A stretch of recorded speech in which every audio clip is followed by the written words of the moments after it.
I think this information has to get out because a lot of the troops over there in Iraq, they have no idea what they're being exposed to.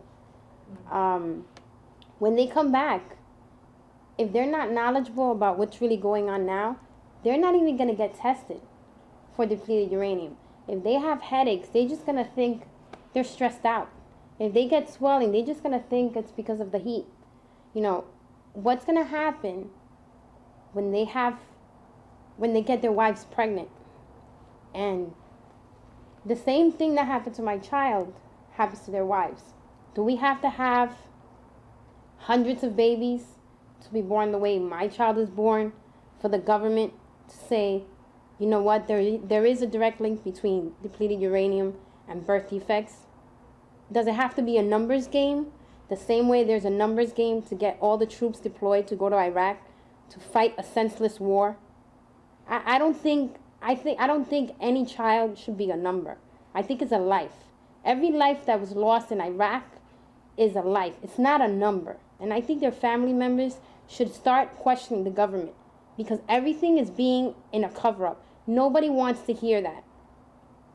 And I don't think that I should be coming on TV to expose my child to let the whole world know what's really going on. But if that's the only way that I have to do it, to save lives, the way the government is not saving the soldiers' lives, then you know what? That I guess my child's birth defect was not in vain. And I will make sure that everybody knows what's happening. Because they not only hurt my husband by making him exposed, they hurt my child. So now my child has to live with this type of hand. And I might lose my husband when? 5 years from now? 10 years from now? So he didn't lose his life in Iraq, but he loses it here in the United States, in New York, slowly, not knowing what's wrong with him, and them making him look like he's crazy. I don't think it's fair. I don't need to lose two people because of a war.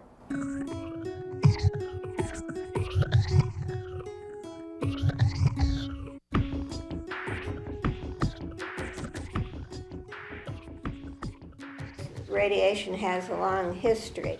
It was discovered in 1895 by Roentgen. By 1912, the first book was published on radiation-related cancers, and it took until 1929 for the radiologists to finally form a committee, and they did it to protect their own health. Hermann Muller got a Nobel Prize in 1944 for showing the dramatic genetic effects of radiation on offspring. So it wasn't an unknown substance. Muller wrote an article in 1950 that talked about weakening the species. You're putting more radiation waste in the environment, which is hard to cope with, and you're producing people who are less able to cope with it. And you can't keep doing this. Anybody with common sense knows that you're working at both ends to really destroy the species. Depleted uranium is a waste product from the nuclear industry. In the 70s, there was talk about mixing it with ordinary metal and putting it into bicycles and refrigerators and stoves and automobiles. We raised quite a fuss at the time and opposed using it for any civilian purposes. But what happened very quietly is behind the scene, the government gave it free of charge to the weapons manufacturers. It served the purpose of getting rid of the radioactive waste, and it provided free metal for the weapons manufacturing.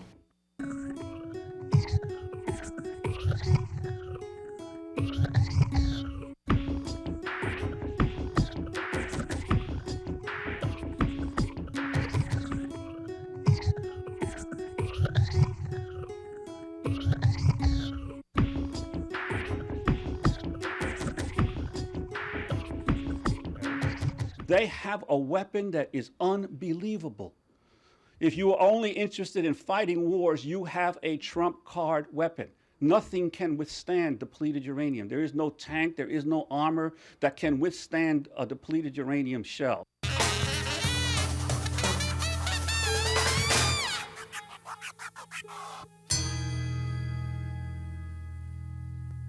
You know, one of the things we were always told around the military environment is that the military takes care of its own. And I think we're learning that their idea of taking care of their people is very different than our idea of taking care of their people. In early November, I received a call at the Daily News from the mother of a soldier. She found that he was very sick, that he had all kinds of problems, respiratory problems. He had some tests done at Fort Dix, and they told him he had the lungs of a 73-year-old man. She wanted him to stay here to have more testing, and his commander sent him an email to Fort Dix, get back here in 3 days or I'm going to list you as AWOL and put you up on charges. So the mother was very upset. What about all the others that are sick in Fort Dix? And I said, what do you mean? There's a whole bunch of them from his company that are at Fort Dix that have been brought back over the last few weeks for a variety of problems, and they've got all kinds of illnesses. Also, there were at the time, I think, about 14 or 15 of them. So sometime in late November, I went out to Fort Dix and to a Burger King out there, and about 12 or 13 of them met me at the Burger King and sat down and basically started telling me their stories. I did exactly 5.5 years in the Marine Corps, and I re-enlisted into the Army National Guard to further my education. Joined the National Guard in March of 1983. 21 years ago. Yes, I've served 21 years. 20 years and 4 months after it was said and done. The living area was a blown out university. It was a lot of rubble, a lot of debris, human waste. Driving Hummers, escorting host nation trucks, driving 915s, flatbeds with diverse equipment, parts of tanks, parts of trucks, you name it. You pass tanks or equipment that was burning where you actually feel the heat radiating from it as you drove by. That's how they were actually actively burning. You would see blown up equipment on the right and the left, burning of oil, or different things. I mean, some equipment looked like it's been there years. You know, even in Camp Cedar, which is in the southern end of Iraq, which is considered to be one of the hot spots for like the depleted uranium area, you would see like holes in the walls. Now there were no windows. No windows, everything was wide open. Some equipment that's been covered by sand, and I guess because of sandstorms, it's just been pushed over and you see little pieces. You can see it in the dirt. We had a heliport right outside our work area, and when those choppers would come in, they would just generate a whole big swirl of sand and dust. I remember mornings just having that stuff blow on me, coming in at the end of the day, and have to shake off my bed with the dust and dirt that had accumulated on my bed. So sandstorms on the road, when the helicopters flew overhead, they kicked up the sand.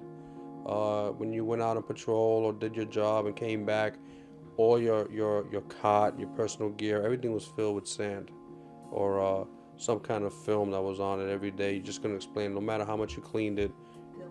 Yeah, it was like sand is gritty. Okay, this film would be like a layer of dust, but it was like brown. It was almost like very, very, very fine sand. We didn't know what it was. It was on my pillow. It was on my blanket. Every time I came, I just shook everything out and try and get rid of it. I mean, that's the best you could do. A lot of times you just end up sleeping in it. One of the guys that came back, he was our medic. He had the same symptoms, and he said, "Hey guys, you know, listen to what happened after you guys left. The Dutch Marines came into the area where we were living. They conducted samples of the ground and the air, and they decided not to live in the area where we were living. They decided to set up their base camp outside of the area where we were living because they said it was the radiation levels were so high off the meter that there was no reason to live there. I mean, we should move out." This dust gets everywhere. It spreads into people's homes, it gets in your lungs where it stays for a long period of time, and People who have gone into these areas with large quantities of uranium dioxide show that the radiation count is about 1,000 times higher than what it is in terms of the natural background. Now, let me explain. Just by living on the planet Earth, you get about 100 millirems per year of radiation. That's a very important number, 100 millirems per year of radiation. However, once you are at these sites where you have depleted uranium being emitted, you can easily get up to 200 millirems per hour. So in other words, upwards of 1,000 or more times background radiation. In other words, it's like getting a chest x-ray every few minutes. When I arrived in country in April, I started to get swelling on my face, which I thought was because of the heat. I just began to really feel fatigued. My headache started to surface. I developed some numbness in my hand. It was just was not strong. I was getting headaches. I just thought it was because lack of water. That's how I thought of it. New environment, new changes. And it seemed like the more I worked out, the more my body became weak and fatigued, and the headaches just began to increase. I had an episode where I was urinating blood for about a week. When I came back, stiffness of the joints, pains, aches, headaches from the base of my neck all the way up to my temple. Now, these weapons with depleted uranium in them, when they hit a hardened target, they burst into flames. And this is a very hot fire. It's 3,000 to 5,000 degrees centigrade, which is about the same pressure, temperature you'd have in a kiln if you're making pottery. And when you fire it in the kiln, you use these high temperatures.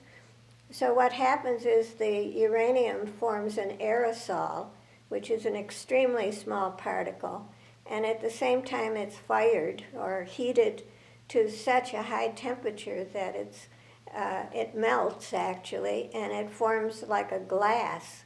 So you have a different substance than uranium dust. You have a ceramic type of very small particles of uranium. So what I'm saying is you have to look at this differently. This is a new problem as far as toxicology goes. And you have a radioactive substance which is not soluble in body fluid and which we found remains in the body for a very long time. And so it can lodge in different organs in different places and be there for a very long time before the body can excrete it in urine. So the damage is due to the length of time of the exposure more than the strength of the source. You're talking about damage to cells, and the cells are part of organs. So if it damages the cells of the lungs, it causes respiratory problems. If it damages the cells of the heart, it causes heart problems. If it damages the cells in the liver, it causes liver problems. So it depends on where it is in the body, and you can have multitude of complex symptoms, as we found in the Gulf War veterans, from the same substance, depending on where it stays in the body. We were able to measure it in the urine of the veterans 8 and 9 years after the Gulf War was over. So once you begin to inhale this material into your lungs, small particles of uranium dioxide will begin to irradiate the nearby cells. And all that radiation is then concentrated into a very small area. So you have potential radioactive hotspots in your lungs as a consequence of this. So precisely because alpha radiation is not very penetrating, all of this energy is deposited in the nearby area of the areas that are affected.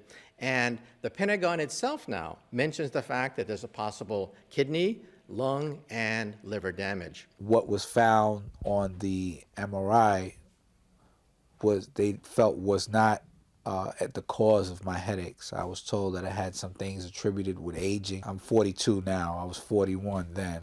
I was 40 when I went to Iraq. The lesions in my liver, they sent me for further tests, and they said that it was not cancerous. It was benign, and they attribute the fact that it's a birth defect. I have a facial twitch. I have a droop. If you look at my face really well, you put a line right down the middle, you see that the right side of my face has what you call a ptosis, or some medical professions, they will look at it as almost like a Bell's palsy. I never had that. And I was sent to Fort Dix, New Jersey. Still had the headaches, the dizziness, the shortness of breath, the aches and pains. And just talking to the rest of the guys, and they all had the same thing. I had a sonogram done on my wife because she got pregnant on my return. And it so happened my child was considered to have a birth defect of the right hand. She was missing fingers of the right hand. So as we all got time to go home and search the internet, you type in depleted uranium, you get signs and symptoms. We all had the signs and symptoms. We started inquiring about a depleted uranium test. And basically we went back to Fort Dix, New Jersey, and told the colonel and told the major who was in charge of our handling of our medical welfare, we wanted to get tested for depleted uranium. Though they looked at us like we were crazy, first of all. They said that there was no such test for depleted uranium, that everything we have is psychosomatic, that we're just all thinking about it and it's just in our heads that we all have the same symptoms. And that they weren't going to test us for depleted uranium because that's not the purpose why we were there. I went to Juan Gonzalez after I was sent back to Fort Dix. I was there not getting any answers, not getting any more appointments. So he said he would look into finding someone that would give us some tests for radiation. And he came up with Dr. Durakovich, who had agreed to do the testing for myself and 8 other soldiers in my unit. They were suffering from a lot of the same symptoms I was suffering from. So we submitted samples, 3 samples of urine that was sent to Germany, Japan, and Spain. And I was told that I had a high level of depleted uranium in my system. So, you know, I was speechless. I didn't know what depleted uranium was. I didn't know where it came from. But now I'm told that I have this in my system. Well, I heard that some of the soldiers were exposed and they were tested positive for depleted uranium through the daily news, and they were getting retested through the military. And it's because of them they started giving the tests at Fort Dix. My roommate, who was one of the persons who was exposed to depleted uranium, he got a hold of Juan Gonzalez and told him about my case regarding my daughter having a birth defect. So what I did is that he spoke to me over the phone, and he said, maybe you should think about getting tested. I told him that I had gotten tested through the military, and he said, yeah, but maybe you should get tested independently just to have a disparity, see what the disparity is in the testing, if there's any. And I said, well, you know what, it's costly. I don't have the kind of money for it. And the Daily News said, well, Mr. Gonzalez said that they would pay for it, and so that's why I went ahead and I took it. Gerard's results are maybe 30 points higher than mine. I think mine was about 149, and Gerard's level was at 172. You know, I just could not see this man being turned away, and then not even being given answers as to the conditions with his daughter. Because as a matter of fact, I mentioned his condition when I was in Walter Reed. I mentioned Gerard before he had even gotten tested. A soldier that came back with the same conditions as me, but impregnated his wife, and now his wife has had a sonogram, and it's was shown that the baby is missing fingers. I was told that depleted uranium has nothing to do with that. The birth defect is the anomaly of the right hand. Basically, she has half a palm with a thumb finger fused into the palm of her hand.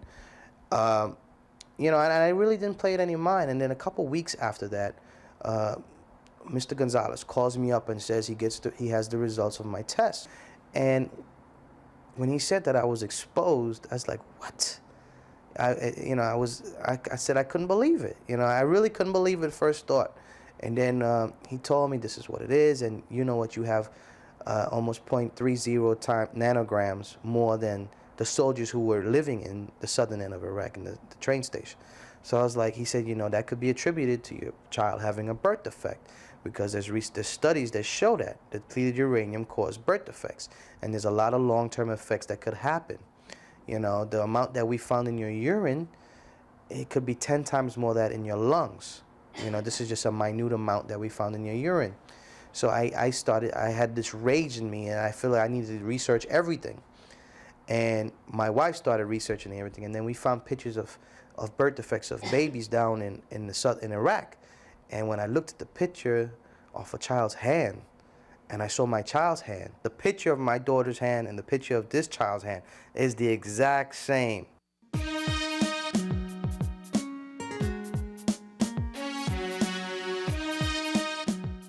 Uranium comes in two basic forms, U-235 and U-238. U-238 is the most plentiful found in uranium ore. However, billions of dollars have been spent by the superpowers trying to extract U-235. U-235 is very rare, and it is the stuff of atomic bombs. Once you mine, mill, and enrich uranium, you have the byproduct of this whole process. Now, this material is very cheap. In fact, the United States sometimes even gives it away for the military to be used for specific purposes. If you've ever handled DU, you know that waste uranium, if I were to hold it in my hand, just a small sphere of it, you'd go like this. It's unusually heavy, deceptively heavy. A small piece, smaller than a softball, weighs 1.7 times that of lead. It is one of the heaviest of all known metals because of the fact it has 238 protons and neutrons in the nucleus. As a consequence, the military likes to use it in shells, in shell casings. Now, when it hits armor steel, it actually will penetrate the armor steel and vaporize in the process. And that's where the danger is. Depleted uranium is not unradioactive. It's still radioactive, it still emits alpha radiation, and that's one of the main concerns. Approximately 375 tons of depleted uranium were fired in the form of shells during Gulf War I. And during the recent Gulf War, we're talking about perhaps 1,000, maybe 2,000 tons of this material was dispersed in the form of uranium dioxide. Now, the Pentagon, by the way, has its own rebuttal. The Pentagon, first of all, points out that we are talking about low levels of radiation, which is true. However, I should point out that this material has a half-life.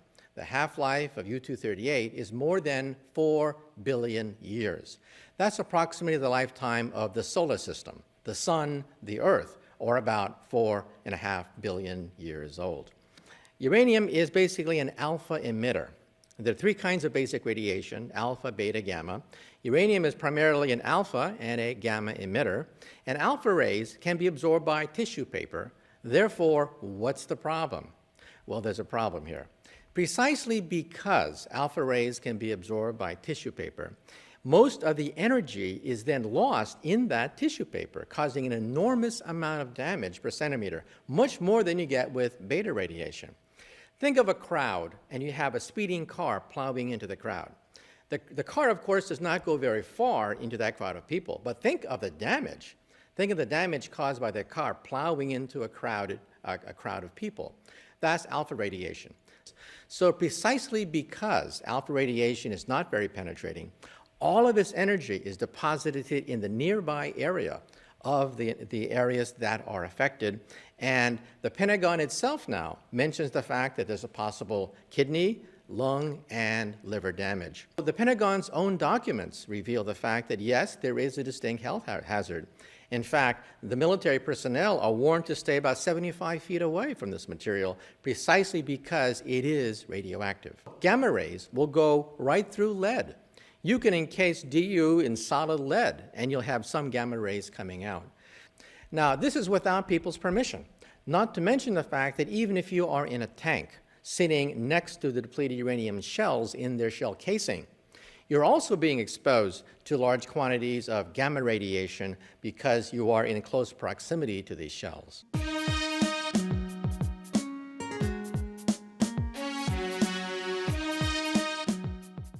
we were basically ignored. I mean, they didn't treat us for depleted uranium. They didn't bother to know about it.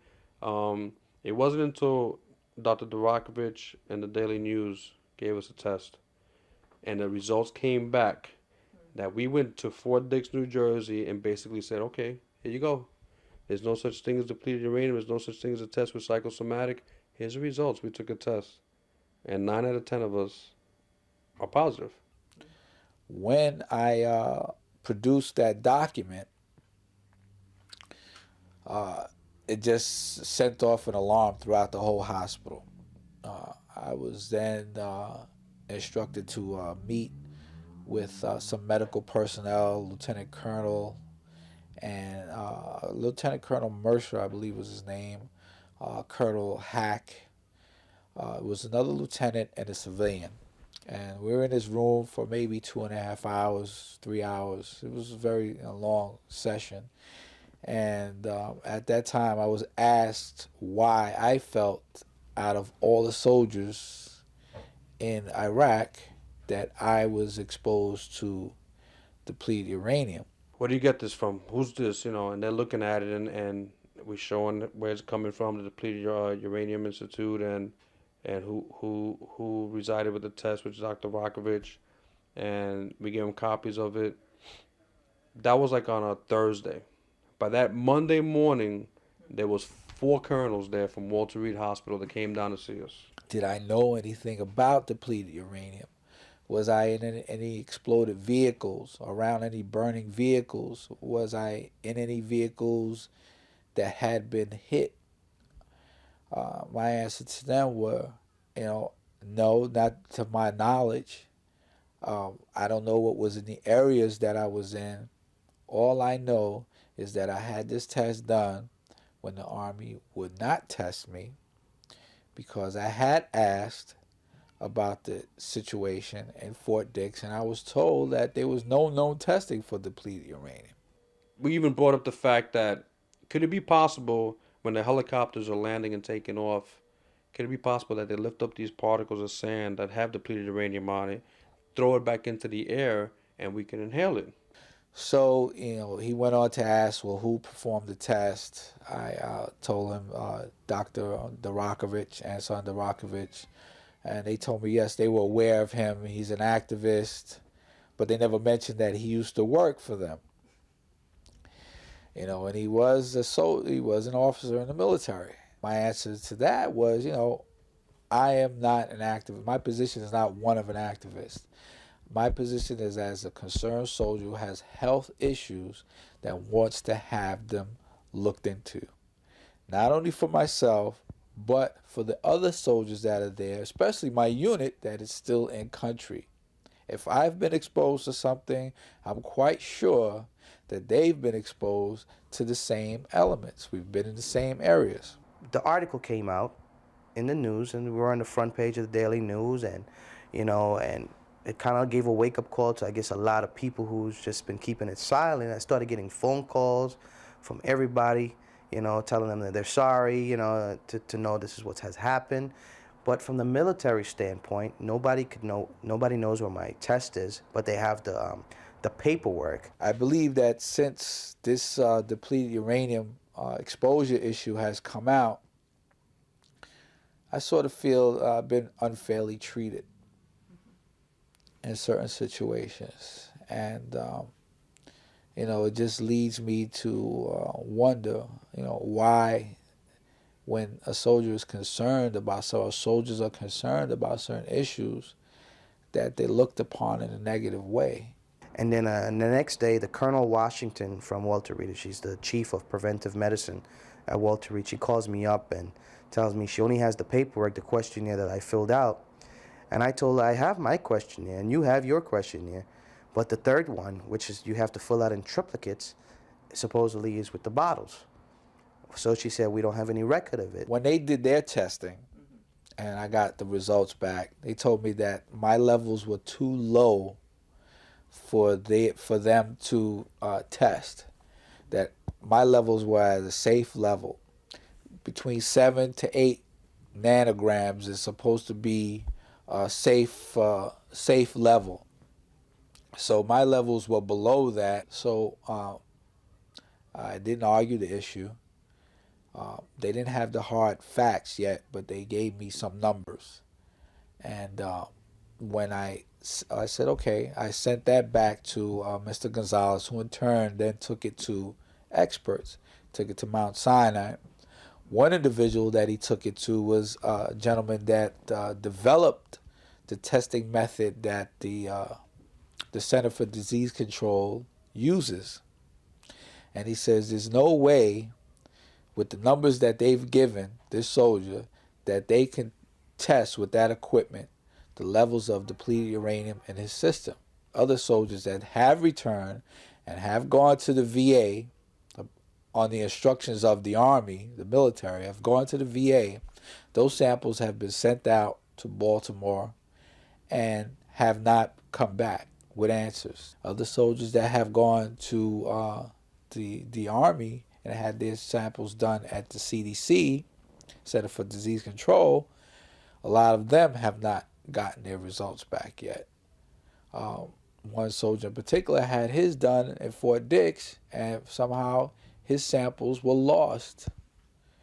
So it tends to lead to speculation as something is wrong. My daughter has a birth defect the way she has now. She has to live with that. I do not know what kind of cognitive problems she's going to have in the long run, whether it be 10 years from now, 15 years from now.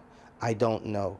But I know for right now she has a problem with her hand. She can't even hold her bottle like a normal child who tries to hold a bottle, or even try to creep right or push off right. She has to deal with that. One of the precautions I have to take every day is when she puts her hand in her mouth, that she doesn't put her whole hand in her mouth, because that's just one of the things that she's doing.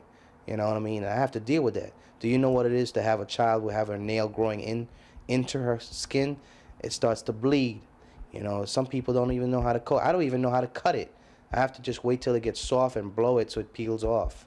The military is not acknowledging anything that she has, so she's not being taken care of militarily with the hospitals. So as of November 4th, she has no insurance. Veterans benefits, I get 40% compensation, disability compensation for myself, which is chump change compared to a lot of people out there. I get about $593 a month, and that includes everything from my child and myself, okay? I still get the same, I have the same issues, but what I care about is I'm taking care of my daughter. You know, I'm 30 years old, but she's only 3 months, 3.5 months. What's going to be the problem? What's going to happen to her down the road? It took them 20 years to help the Vietnam veterans. I don't want it to be the same. I want them to help them now.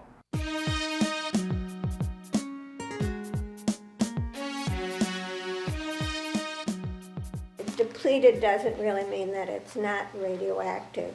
It is considered radioactive waste by the U.S. government, and it has to be handled by people who are recognized radiation workers, and it has to be maintained away from the biosphere. The thing that's very startling about radiation-related cancer is that it's occurring for young people. It's occurring for young mothers, veterans who are in their 30s or 20s, and so it's occurring too soon, at too early an age. Your natural chronological age measures how much natural background radiation you've been exposed to. So if you're 60, you've been exposed to more background radiation than when you're 20.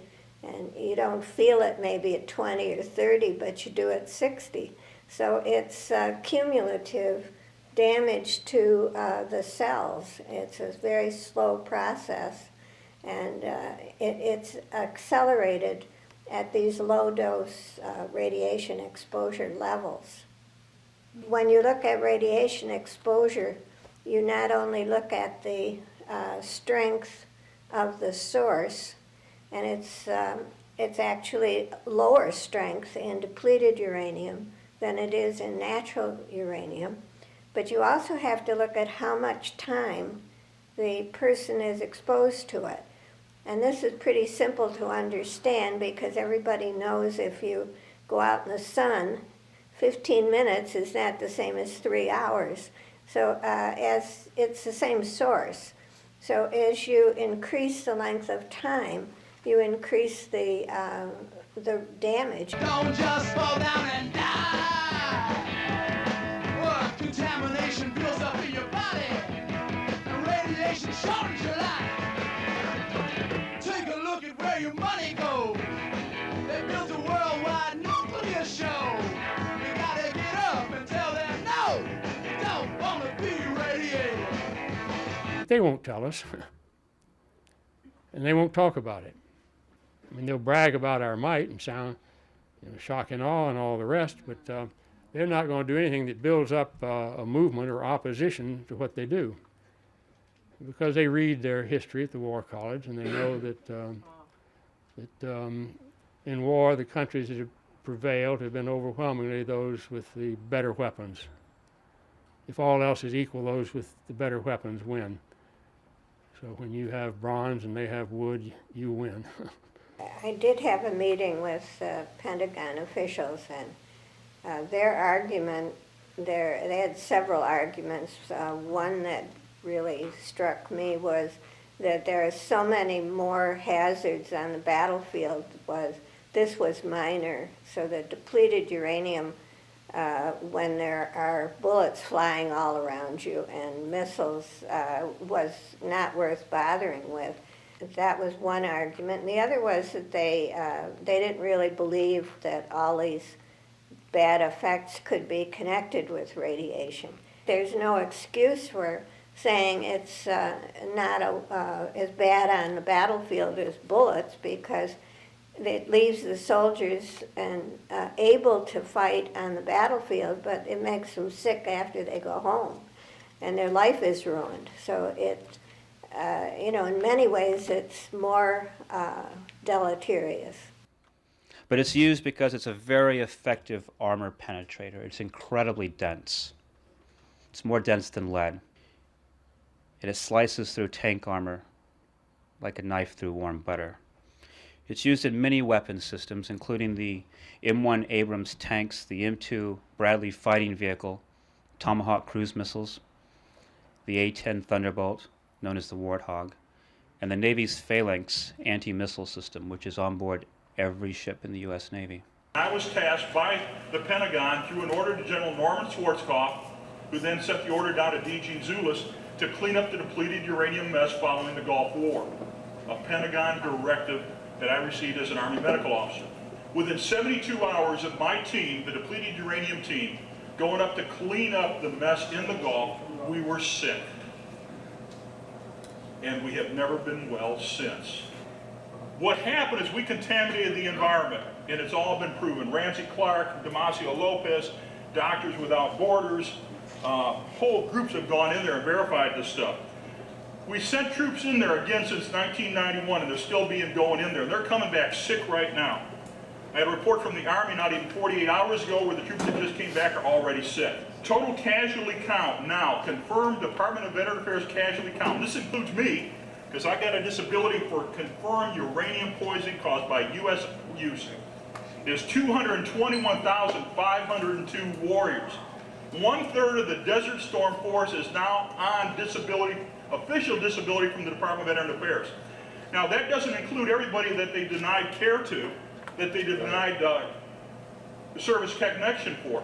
And the number of dead right now is 10,324. And when my staff, the staff of Bowers Raiders, the people that kept the people alive in the Gulf War, try to get medical care, and we go to the National Records Center in St. Louis, Missouri, we find out that the medical records have been deliberately and willfully destroyed. We find out that the personnel files have been deliberately and willfully destroyed.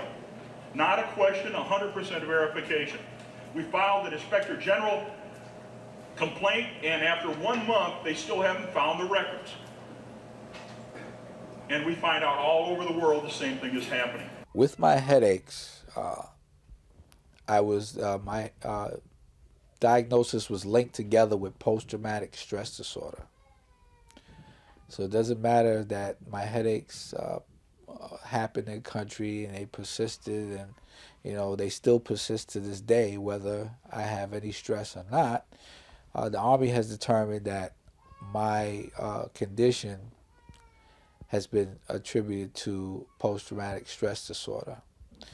My depleted uranium issue has been deemed medically acceptable. Sleep apnea, fibromyalgia, chronic fatigue, memory loss, all those issues have been deemed medically acceptable. What does it mean, medically acceptable? Your guess is as good as mine.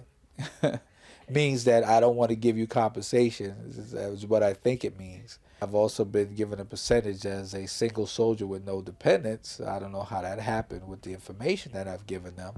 How many kids do you I have 4 children and a wife. You always you heard about the weapons of mass destruction, that the guy might have this, so you have your gas mask to protect you.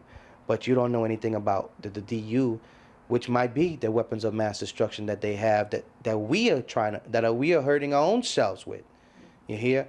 And it's probably going to take 20 years or 30 years for them to find out how many people have died from their own stuff they're using on their own people. This country, it's a war machine.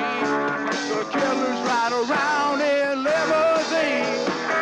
We gotta stop them, or they'll kill us all.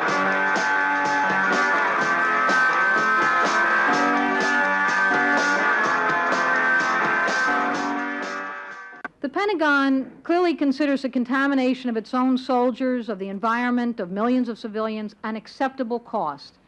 And we should remind ourselves this has always been true. Just consider their record on nuclear and chemical devastation over the past 50 years. If we're just started with the first development and use of nuclear weapons, the bombing of Hiroshima and Nagasaki, or we could recall the tests in the South Pacific where thousands of Pacific Islanders were consciously made guinea pigs. Tell them, please, that the United States government now wants to turn this great destructive power into something for the benefit of mankind. And that these experiments here at Bikini are the first step in that direction. And thus the needs expressed to the people of the United States, they're welcome. Despite the fact that the atoll of Bikini may be utterly destroyed come July the 1st. But the natives, in their simplicity and their pleasantness and their courtesy, they're more than willing to cooperate. Although they don't understand the world of nuclear energy any more than we do, and though they have no way of understanding what the test is all about. And let's remember the atomic veterans. Between 1946 and 1963, more than 250,000 U.S. troops were consciously exposed to atomic testing and then secretly studied by the Pentagon. They were never told the risks to their children, nor the tens of thousands of people who lived downwind of the test. Put on goggles or face away from the target area. Looking at an atomic explosion with the naked eye will cause a temporary impairment of vision, like looking at the sun. Nothing serious, but enough to draw the curtain on the show of shows no one wanted to miss. 30 seconds, final.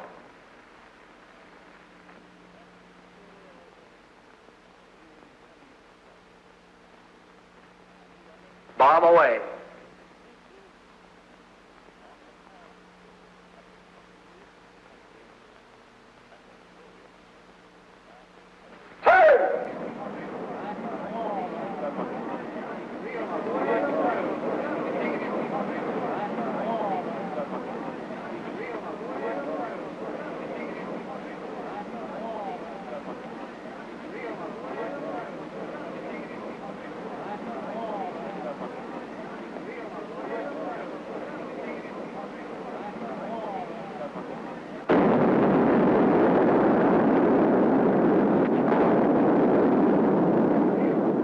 I myself walked up towards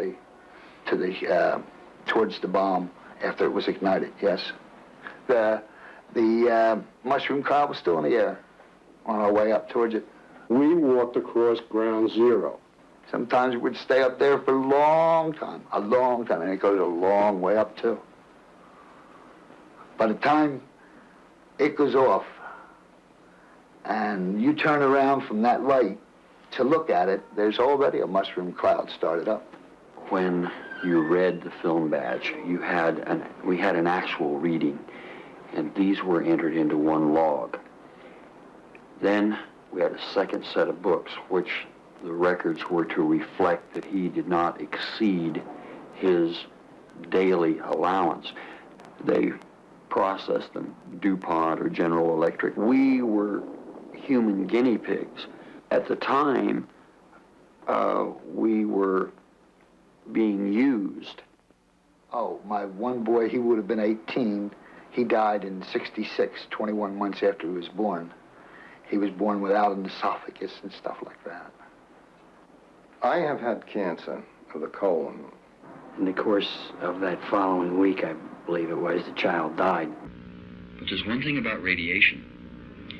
It's a wound that the GI receives, but it's unique because he can pass it on. He can give it to somebody else, his children and his grandchildren. That is the terror. Let's remember Agent Orange, the chemical defoliant that was sprayed all over Vietnam. Millions of Vietnamese were the victims, and tens of thousands of GIs. And the Pentagon spent years denying the effects and denying the vets who desperately needed treatment. But in '93, when we went back, the doctors were telling us that they were seeing something that really worried them that they hadn't ever seen before. And it tended to come from Bedouin families that would bring people in from the desert to the west and south of Basra, where Iraqi forces had been dug in, you remember, and to try to stop an invasion from Kuwait, and where the most heavily concentrated bombing of men in trenches and tanks and sand barriers and had gone on. And mothers would bring in children, and they'd bring in deformed fetuses. They'd bring in deformed children. 2 kids in the same family with what was finally diagnosed as leukemia. And both the numbers and the nature and Bedouins hadn't been coming in there very much, you know. And all of a sudden they're coming in trying to save their children. I think the visible effects are in the children, because you see the birth defects and you see the children with leukemia. In one area of Basra, they built a special children's cemetery. And the man who was the grave digger said he was digging 4 and 5 graves a day for children. So it's a huge problem, and because it affects the fetus, it's internal. You know, you take it into the body, so it's the mother can pass it to the fetus. Or the veterans have had it, found it in the seminal fluid. So, you know, you're dealing here with damage at the most vulnerable point of life. And so the children got it worse than anybody. When I came home, I knew that all the drugs that they gave us, everything we were exposed to, I had my tubes tied. I was afraid I would have a child born with birth defects. These babies here on the front of Life magazine are born with birth defects. This baby in here was one of my babies in our support group in San Antonio of 125 families affected by this illness. It was missing his ear, his eye, his heart was on the wrong side. This baby is born in Iraq. These photos been sent to me from Iraq. Same birth defects. This baby looks just like Cedric, our American baby. What happened over there? I've interviewed all the doctors at Walter Reed who are in charge in the Aberdeen Proving Grounds. And the amazing thing is how they can keep repeating information that is completely wrong. That there has been no significant health impacts. It's a 56-page report, which gives you chapter and verse of every single study that shows increased cancer rates, all kinds of other illnesses. The military is just lying. DU contamination is a form of environmental racism. It affects poor communities and people of color here in the U.S. while targeting them around the world. It's on Native American reservations where 80% of uranium is mined and where almost all uranium waste is dumped. It's the frontline soldiers who suffer the greatest contamination, and the majority are people of color.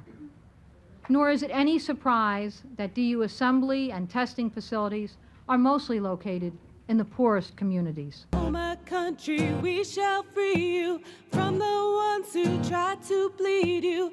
We'll bring justice to the people, liberate them, they will heal you. We'll bring peace far and wide. Our goodwill will turn the tide. Do what's right, right the wrongs. No need left to sing this song. Where is my country? When you hear powerful, moving stories of the people that have been victimized by the nuclear fuel cycle, when you realize that we now shoot nuclear waste into other people's backyards, you realize that this story is obscene. And this is a message that has to go out. And yet, where do we see the national media here? I don't see network news. I don't see Channel 2, Channel 4. I don't see the big media here today. And it just goes to show you that the revolution is not going to be televised. And it just goes to show you that we have freedom of the press if you happen to own one. What do you think of the credibility of the military investigating itself? The military investigating itself is the fox guarding the chicken coop. You never have an investigation by people who have something to preserve or something to hide. You always have an independent group investigating, a group of doctors who've made a mistake, a group of architects who've built a building that's collapsing, or the like. The military, in this instance, in the Gulf War situation, the Gulf Syndrome, I mean, they hid the facts for years that they blew up chemical facilities, let alone have they even started to talk about the actual nuclear war that they conducted in that Gulf region. So I wouldn't trust them as far as I could kick them. The government knew well the lethal short and long-term effects of depleted uranium way before Desert Storm. This is obvious if you look at the various reports filed by the Army Environmental Policy Institute or the GAO, the Government Accounting Office, or other government-sponsored scientific studies on DU. But it's clear on the use of depleted uranium, especially on the battlefield, that it had grave potential medical consequences and that military personnel would be exposed if DU weapons were used. Looking at these reports, it's even all the more irresponsible and misleading for the Presidential Advisory Committee on Gulf War Illnesses to conclude that depleted uranium is not a causative agent in what it says are the, quote, complaints by Gulf War veterans about, quote, medical problems. But they also conclude in the very same reports where they describe the grave hazards of DU that if they were to admit these hazards, it would involve having to pay out potentially huge sums of money to sick and dying veterans and their families for generations to come.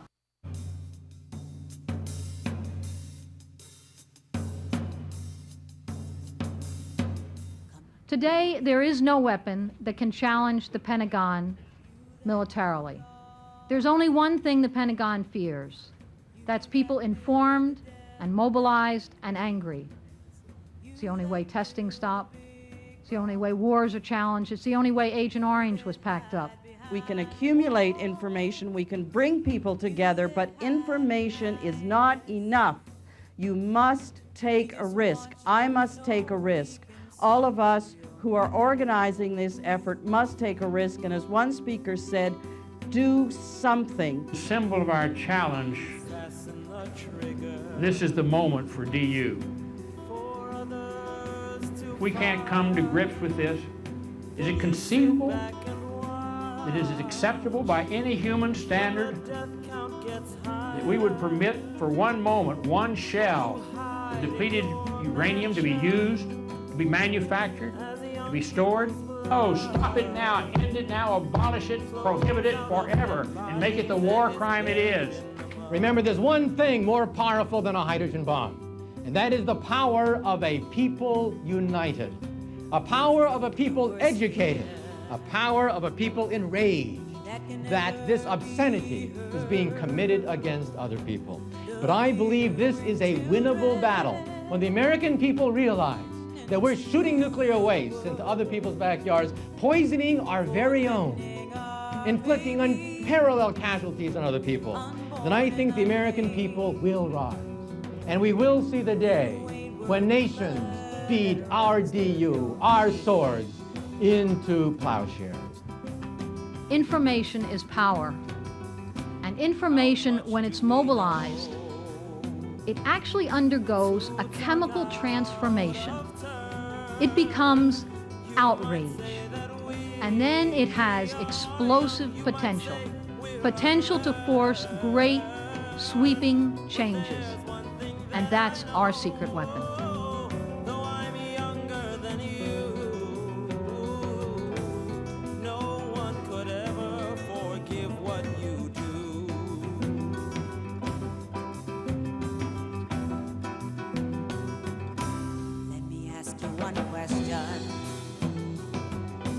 Is your money that good? Will it buy you forgiveness? Do you think that it could? I know you will find when your death takes its toll, all the money you made will not buy back your soul. All the money you made will not buy back your soul. All the money you made will not buy back your soul.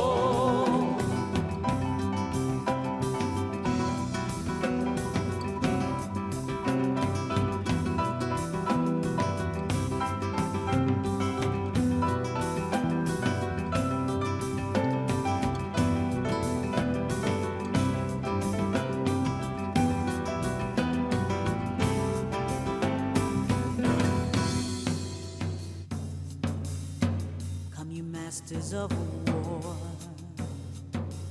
you that build all the guns, you that build the death planes, you that build the big bombs, you that hide behind walls, you that hide behind desks. We just want you to know we can see through your mask.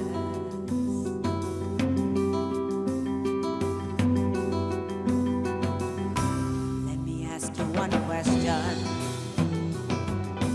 Is your money that good? Will it buy you forgiveness? Do you think that it could? I know you will find when your death takes its toll, all the money you made will not buy back your soul. All the money you made will not buy back your soul. All the money you made will not buy back your soul.